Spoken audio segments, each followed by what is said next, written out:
واقعہ کربلا عظیمت، صبر، شکر اور استقامت کی ایک عظیم داستان واقعہ کربلا اختصار کے ساتھ اور معتبر روایات کے ساتھ جو ہے وہ آپ کے سامنے بیان کرنے کی کوشش کرتے ہیں۔ 60 سن ہجری 22 رجب المرجب کو حضرت امیر معاویہ رضی اللہ تعالی عنہ کا انتقال ہو جاتا ہے۔ آپ کے انتقال کر جانے کے بعد یزید تخت شاہی پر بیٹھا اور بیٹھتے ہی اس نے اہل مدینہ سے اپنی بیعت کا مطالبہ کیا کہ تم میری بیعت کرو، اور بالخصوص حضرت امام علی مقام امام حسین رضی اللہ تعالی عنہ اور حضرت عبداللہ بن زبیر کا اس نے نام لیا کہ ان سے خاص طور پر میری بیعت لو۔ جب ان سے بیعت کا کہا گیا تو ان دونوں حضرات نے یزید کی بیعت کرنے سے انکار کر دیا، اور حضرت امام علی مقام امام حسین رضی اللہ تعالی عنہ نے مدینۃ المنورہ سے مکہ المکرمہ کی طرف روانگی اختیار کی۔ حضرت امام علی مقام امام حسین رضی اللہ تعالی عنہ رجب المرجب کی بالکل آخری تاریخوں میں آپ مدینۃ المنورہ سے روانہ ہوئے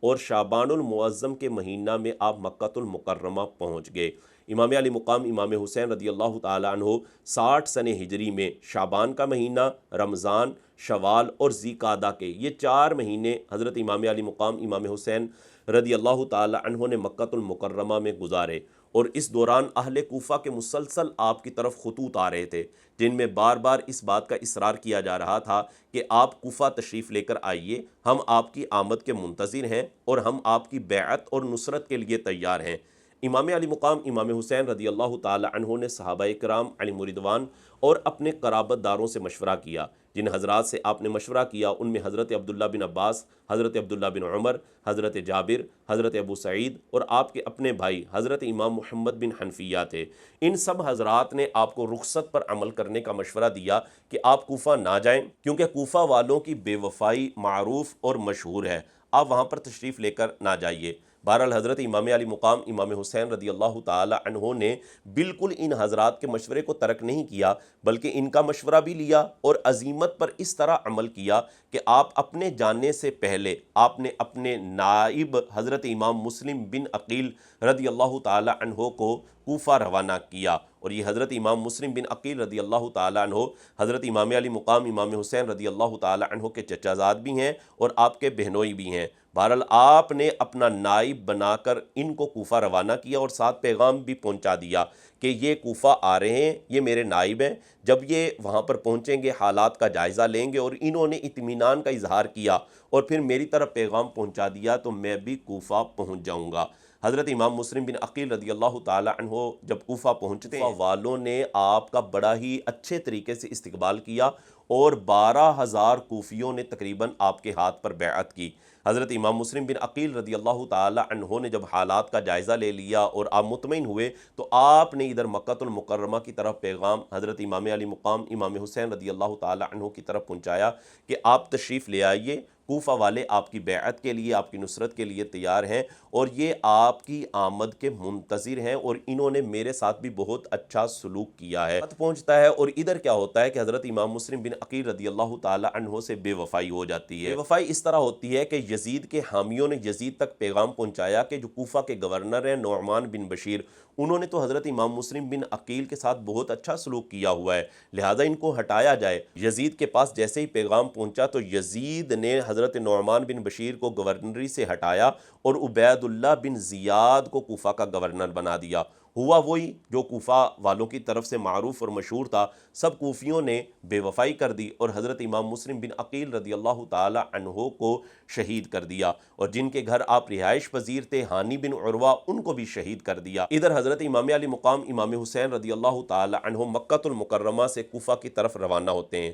اور یہ تاریخ تھی 3 ذوالحجہ 60 سن ہجری۔ اسی تاریخ میں حضرت امام مسلم بن عقیل شہید ہوئے ہیں۔ حضرت امام علی مقام امام حسین تقریباً 80 افراد کے قافلے کو لے کر کوفہ کی طرف روانہ ہوتے ہیں۔ جب کوفہ کے رستے میں پہنچتے ہی ہیں تو حضرت امام مسلم بن عقیل رضی اللہ تعالی عنہ کی شہادت کی آپ کو خبر ملتی ہے۔ امام علی مقام امام حسین رضی اللہ تعالی عنہ اس حوالے سے سوچ و بچار کرتے ہیں کہ اب کیا کیا جائے، اور اس سفر کے دوران آپ کی ملاقات جن افراد سے ہوئی ہے ان میں بشیر بن غالب، عبید اللہ بن مطیع اور مشہور شاعر فرزدق تھے جو کہ بڑے محب اہل بیت تھے۔ ان تینوں حضرات نے حضرت امام علی مقام امام حسین رضی اللہ تعالی عنہ کو کوفہ جانے سے منع کیا کہ آپ کوفہ نہ جائیں۔ انہوں نے حضرت امام مسلم بن عقیل کے ساتھ بے وفائی کر دی ہے۔ بہرحال حضرت امام مسلم بن عقیل کے جو بھائی تھے انہوں نے اس بات پر اصرار کیا کہ ہمیں کوفہ جانا چاہیے۔ امام علی مقام امام حسین رضی اللہ تعالی عنہ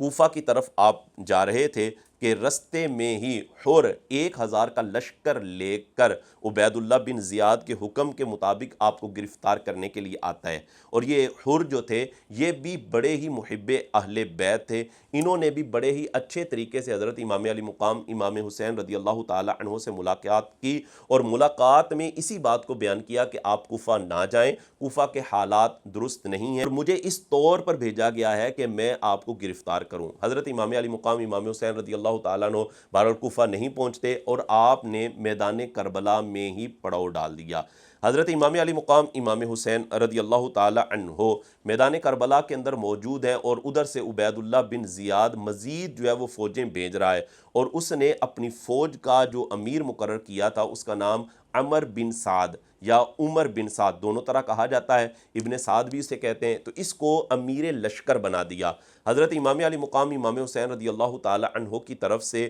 آپ کے رفقا نے خیمے لگا دیے۔ اچھا، اس میں ایک بات میں یہ بھی عرض کرتا چلوں، حضرت امام علی مقام امام حسین مکہ سے جو روانہ ہوئے تھے، آپ لڑائی کے لیے یا جنگ کے لیے نہیں نکلے تھے، بلکہ آپ تو اہل کوفہ کی دعوت پر یہاں پر تشریف لا رہے تھے۔ بہرحال حضرت امام علی مقام امام حسین رضی اللہ تعالیٰ عنہ اور آپ کے رفقا نے میدان کربلا میں ہی خیمے لگا دیے، اور ادھر جو یزیدی فوج تھی اس کی تعداد تقریباً 22,000 فوجی ہو گئے تھے۔ امام علی مقام امام حسین رضی اللہ تعالی عنہ اپنے خیمے کے اندر موجود رہ کر پوری رات اللہ کی عبادت کرتے، اللہ تبارک و تعالیٰ کے قرآن کی تلاوت کرتے۔ یہ سلسلہ چلتا رہا، 10 محرم الحرام آئی تو حضرت امام علی مقام امام حسین رضی اللہ تعالی عنہ نے غسل کیا، خوشبو لگائی، اور آپ کے جو بعض دوسرے ساتھی تھے انہوں نے بھی غسل کیا۔ یہ غسل والی بات میں نے جو کی ہے آپ کے سامنے، یہ البدایہ والنہایہ جلد نمبر 8 صفحہ نمبر 267 پر یا صفحہ نمبر 197 پر، یعنی یہ مختلف جو چھاپے ہیں اس اعتبار سے میں نے صفحہ آپ کے سامنے بیان کر دیا ہے۔ 10 محرم الحرام کا دن آیا اور 61 سنہ ہجری تھی۔ حضرت امام علی مقام امام حسین رضی اللہ تعالی عنہ کے رفقا اور آپ کے ساتھی اور آپ کے قرابت دار باری باری جا کر جام شہادت نوش کرتے رہے۔ حضرت امام علی مقام امام حسین رضی اللہ تعالی عنہ